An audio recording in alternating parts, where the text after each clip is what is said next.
বন্ধুরা আমরা তো বোটে আসলাম, সায়নদা খাওয়ালো প্রথম হচ্ছে আমাদের এনার্জি, হ্যাঁ ওই মকটেল বলা হয়, মকটেল খাওয়ালো। আর তারপরে সায়নদার মানে আমাদের জন্য ব্যবস্থা করলো হচ্ছে ভেটকি মাছ ফ্রাই তো ভেটকি মাছ বারবিকিউ আর চিকেন শিক কাবাব বলি আমরা, তাই তো?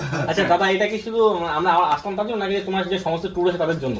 অ্যাকচুয়ালি আমি এটা এই ধরনের ট্যুরে একটু সার্ভিস দিয়ে থাকি। তারপর যেহেতু তোমাদের সাথে অনেকদিন পর দেখা হলো, আমি কখনো পাই না, তো তার জন্য আমি মন থেকে এগুলো তোমাদের জন্য বানালাম। আচ্ছা, মানে ভীষণ ভালো লাগবে আর কি। না যদি তোমার কাছে কেউ ঘুরতে আসে তাদের জন্য কি এরকম পরিষেবা আছে? অবশ্যই অবশ্যই, এই সার্ভিসগুলো আমরা দিয়ে থাকি। মকটেল থাকবে, ঠিক আছে, এই সমস্ত বারবিকিউ থাকবে, বাউল গান অ্যারেঞ্জমেন্ট করি আমরা।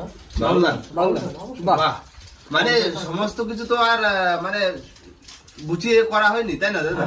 মানে আমরা হটনটে দেখা হয়ে গেল, হটনটে চলে আসলাম।